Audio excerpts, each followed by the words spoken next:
ಈ ಕಡುಭ್ರಷ್ಟ police inspector ಆದ ಕಂಪ್ನಿಯ ಕಡುಭ್ರಷ್ಟ police inspector KP. ವಾಸುಕುಮಾರ್ ಅವರ ಮೇಲೆ ಕೂಡಲೇ ತಕ್ಷಣವೇ ಎಫ್ಐಆರ್ ಹಾಕಿ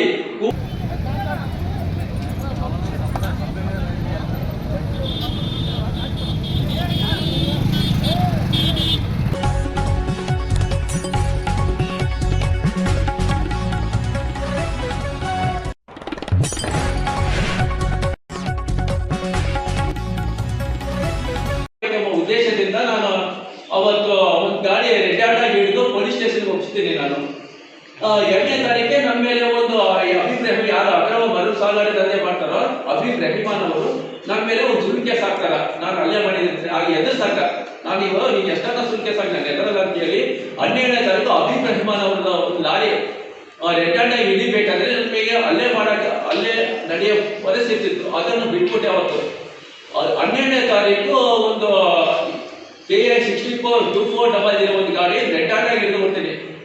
112 ಪೊಲೀಸರ ಸಹಾಯದಿಂದ ಕಂಪ್ನಿ ಪೊಲೀಸ್ ಸ್ಟೇಷನ್ಗೆ ಹೋಗ್ತೀನಿ. ಅದೇ ದಿನ 2 ಗಂಟೆಗೆ ಇನ್ನೊಂದು ಗಾಡಿ ಬರುತ್ತೆ, ಅವ್ರದೇ AP 04 ಗಾಡಿ. ಆ ಗಾಡಿ ಹಿಡಿಬೇಕಾದ್ರೆ ಪೊಲೀಸ್ ಸ್ಟೇಷನ್ ಪಕ್ಕದಲ್ಲೇನೆ ಅದು ಗಾಡಿ ಹಿಡಿದಿದ್ದು. ಪೊಲೀಸ್ ಸ್ಟೇಷನ್ ಎದುರಿಗೆ CCTV ಎಲ್ಲ ಇದೆ.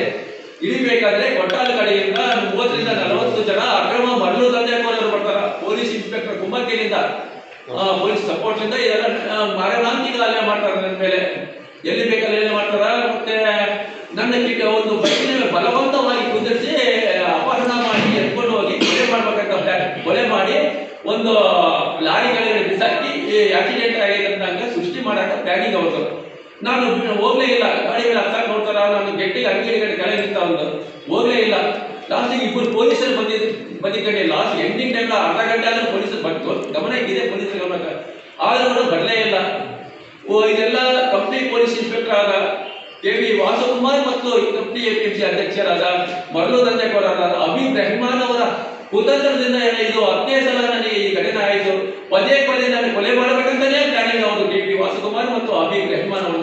ಯಾಕಂದ್ರೆ 2022ರಲ್ಲಿ ಒಬ್ಬ ಕ್ರೈಮ್ PSI ಅನ್ನು ACPಗೆ ರೆಡ್ ಹ್ಯಾಂಡ್ ಆಗಿ ಕೊಡ್ತಿದ್ದೆ 5,000 ಲಂಚ ಕೊಡಬೇಕಾದ್ರೆ. ಅದೇ ದೇಶ ಇಟ್ಕೊಂಡು ಇದು ಕೋರ್ಟಲ್ಲಿ ನಡೀತಾ ಇದೆ. ಎವಿಡೆನ್ಸ್ ನಾನೇ ಪ್ರತ್ಯಕ್ಷ ಸಾಕ್ಷಿ. ಅದು ಸಾಕ್ಷಿಯನ್ನು ಪ್ರೂವ್ ಆದ್ರೆ ಜೈಲು ಪನಿಷ್ಮೆಂಟ್ ಆಗುತ್ತೆ ಅಂತೀವಿ. ಆ ಸಾಕ್ಷಿ ಪ್ರೂವ್ ಆಗೋದ್ರೊಳಗೆ ನಾನು ಕೊಲೆ ಮಾಡಬೇಕಂತಾನೆ ವಾಸುಕುಮಾರ್ ಅವರು ಪ್ಲಾನಿಂಗ್ ಅದು. ಆ ದ್ವೇಷದಿಂದ ನನ್ನ ಮೇಲೆ ಕೊಲೆ ಮಾಡಲೇಬೇಕಂತ 10ನೇ ಸಲ ಪ್ಲಾನ್ ಮಾಡಿದ್ರು. 10ನೇ ಸಲ ತಪ್ಪಿಸ್ಕೊಂಡು ಬಂದಿದ್ದೀನಿ. ಅದು ಮತ್ತೆ ನಾನು FIR ಮಾಡ್ತೀನಿ. ವಾಸುಕುಮಾರ್ ಸೇರಿ ಕಂಪ್ಲೇಂಟ್ ಕಾಪಿಯಲ್ಲಿ ವಾಸುಕುಮಾರ್ ಹೆಸರು ಸೇರಿಸಿನೇ ಕೊಡ್ತೀನಿ. ನಾನು ವಾಸುಕುಮಾರ್ ಹೆಸರು ಮೇಲೆ FIR ಆಗಲ್ಲ. ಮತ್ತೆ 307 ಸೆಕ್ಷನ್ ಸೇರ್ಸಲ್ಲ. ಕಿಡ್ನಾಪ್ ಕೇಸ್ ಸೆಕ್ಷನ್ ಸೇರ್ಸಲ್ಲ. ಡಮ್ಮಿ FIR ಆಗ್ತಾರೆ. ಇದು ಬೇಕು ಅಂತಾರೆ ಉದ್ದೇಶಪೂರ್ವಕವಾಗಿ. ಇನ್ನೊಂದು, ಯಾರು ನನ್ನ ಮೇಲೆ ಮಾರಣಾಂತಿಕ ಹಲ್ಲೆ ಮಾಡಿ ಕಿಡ್ನಾಪ್ ಮಾಡಕ್ ನೋಡ್ತಾರ ಅವ್ರ ಮೇಲೆ ಯಾವುದೇ ಕ್ರಮ ಜರುಗಿಸಲ್ಲ. ಅವ್ರ ಮೇಲೆ ಕ್ರಮ ಜರುಗಿಸೋದು ಬಿಟ್ಟು ನನ್ನ ಮೇಲೆ ಯಾರು ಮಾರಣಾಂತಿಕ ಹಲ್ಲೆ ಮಾಡ್ತಾರೋ ಅವ್ರ ಕಡೆಯಿಂದಲೇ 2 ಸುಳ್ಳು ಕೇಸ್ ಹಾಕಿದಾರ. ಇದೆಂತ ಪೊಲೀಸ್ ವ್ಯವಸ್ಥೆ? ನೊಂದವರಿಗೆ, ಅನ್ಯಾಯಕ್ಕೊಳಗಾದವರಿಗೆ ರಕ್ಷಣೆ ಕೊಡುವುದಕ್ಕೆ ಪೊಲೀಸ್ ಠಾಣೆಗಳಿರೋದು. ರಕ್ಷಣೆ ಮತ್ತು ನ್ಯಾಯ ಒದಗಿಸುವುದನ್ನು ಬಿಟ್ಟು ಗುಂಡಾಗಳಿಗೆ, ಕಳ್ಳರಿಗೆ ಮತ್ತೆ ದಂಧೆಕೋರರಿಗೆ ಸಪೋರ್ಟ್ ಮಾಡ್ತಾರೆ ಅಂದ್ರೆ ಇದೆಂತ ಪೊಲೀಸ್ ಇನ್ಸ್ಪೆಕ್ಟರ್ ಇವರು? ಹೊರಲಲ್ಲಿ ಏನ್ ಹೇಳ್ಬೇಕು ಅನ್ಕೊಂಡಿರಿ? ಏನಾಗಬೇಕು ಸರ್? ಈ 10 ಸಲ ನನ್ನ ದಂಧೆಕೋರರೊಂದಿಗೆ ಶಾಮೀಲಾಗಿ ಮಟ್ಕ ಆಗಲಿ, ಅಕ್ರಮ ಪಡಿತರ ದಂಧೆ ಆಗಲಿ, ಮರು ದಂಧೆಕೋರರಾಗಿ ಎಲ್ಲರೊಂದಿಗೆ ಶಾಮೀಲಾಗಿ ನನ್ನನ್ನು ಕೊಲೆ ಮಾಡಬೇಕಂತಲೇ 10 ಸಲ ಪ್ರಯತ್ನ ಮಾಡಿದ್ದಕ್ಕೆ ಕೆ.ಪಿ. ವಾಸುಕುಮಾರ್ ಅವರ ಮೇಲೆ ಕೂಡಲೇ FIR ಆಗಬೇಕು, ಅವರು ಅರೆಸ್ಟ್ ಆಗಬೇಕು ಮತ್ತು ಕೂಡಲೇ ಸೇವೆಯಿಂದ ವಜಾಗೊಳಿಸಬೇಕೆಂದು ನಾನು ಈ ಮಾಧ್ಯಮಗಳ ಮುಖಾಂತರ ಸಂಬಂಧಿಸಿದ ಮೇಲಾಧಿಕಾರಿಗಳಾದ ಬಳ್ಳಾರಿ SP, IG ಮತ್ತು ಮಾನ್ಯ DGP, ಮಾನ್ಯ ಗೃಹ ಸಚಿವರು ಮತ್ತು ಮಾನ್ಯ ಮುಖ್ಯಮಂತ್ರಿಗಳಿಗೆ ಈ ಕಡುಭ್ರಷ್ಟ ಪೊಲೀಸ್ ಇನ್ಸ್ಪೆಕ್ಟರ್ ಆದ ಕಂಪ್ನಿಯ ಕಡುಭ್ರಷ್ಟ ಪೊಲೀಸ್ ಇನ್ಸ್ಪೆಕ್ಟರ್ ಕೆ.ಪಿ. ವಾಸುಕುಮಾರ್ ಅವರ ಮೇಲೆ ಕೂಡಲೇ ತಕ್ಷಣವೇ FIR ಹಾಕಿ ಅವರನ್ನು ಇಮಿಡಿಯೇಟ್ ಅರೆಸ್ಟ್ ಮಾಡಿ ಕೂಡಲೇ ಸೇವೆಯಿಂದ ವಜಾಗೊಳಿಸಬೇಕೆಂದು ಪದೇ ಈ ಮಾಧ್ಯಮಗಳ ಮುಖಾಂತರ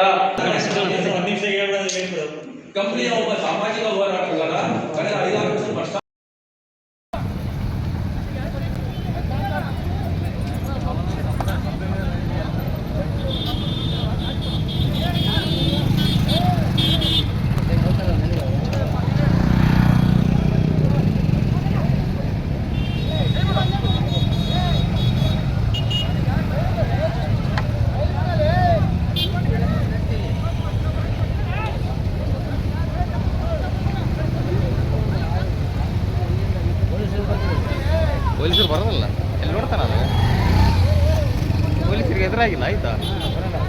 ಬರಂಗಿಲ್ಲ ಬಡ್ಲಿ ಬಿಡಂತ